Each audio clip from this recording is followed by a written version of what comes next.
भारतीय राज्य पश्चिम बंगाल में हुगली नदी के तट पर स्थित वेल्लूर मठ में देश के रामकृष्ण परमहंस के परम शिष्य और देश के महान आध्यात्मिक संत स्वामी विवेकानंद जी की यादें सजोई गई हैं। स्वामी विवेकानंद की अपने गुरु रामकृष्ण परमहंस से मुलाकात कोलकाता के दक्षिणेश्वर में हुई थी।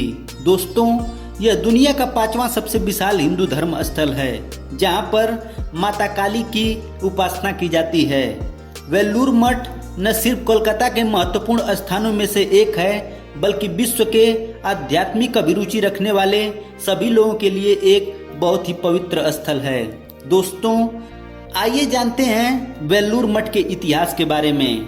दोस्तों, हावड़ा जिले के वेल्लूर में स्थित इस मठ की स्थापना विश्व धर्म परिषद के भारतीय प्रतिनिधि स्वामी विवेकानंद द्वारा 1897 में की गई थी।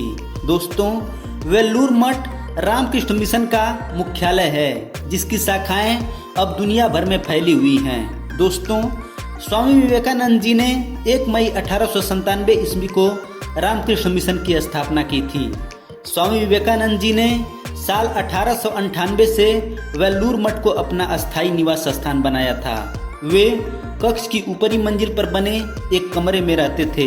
दोस्तों, विश्व को अध्यात्म का नया रास्ता दिखाने वाले और विश्व मंच पर भारत का डंका बजाने वाले स्वामी विवेकानंद जी ने 40 वर्ष से भी कम आयु में यहीं पर 4 जुलाई 1902 को समाधि ली थी।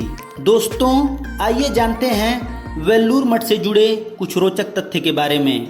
दोस्तों, 40 एकड़ की भूमि पर स्थित इस मठ के मुख्य द्वार में प्रवेश करने पर दाहिनी ओर और बाईं ओर आश्रम द्वारा संचालित शैक्षणिक संस्थाएं भी बनी हुई हैं, जो अब विश्वविद्यालय में बदल चुकी हैं।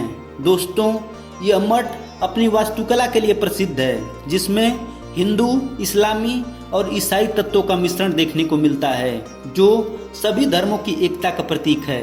दोस्तों, आपको बता दें कि स्वामी विवेकानंद का निवास कक्ष इस मठ का सबसे प्रमुख आकर्षण का केंद्र है। नदी के तट पर बने इस कक्ष में स्वामी विवेकानंद जी ने 1863 से 1902 तक रहे थे।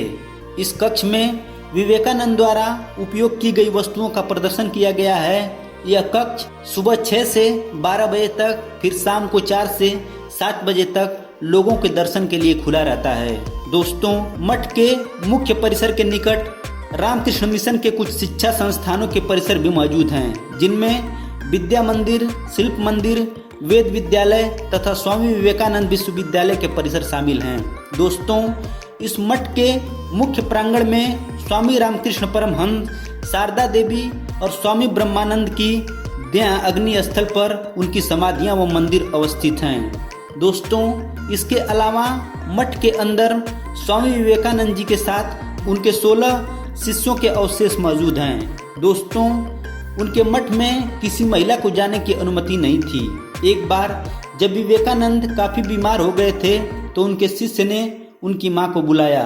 उनको देखकर विवेकानंद चिल्ला उठे और बोले, तुम लोगों ने एक महिला को अंदर आने की अनुमति कैसे दे दी?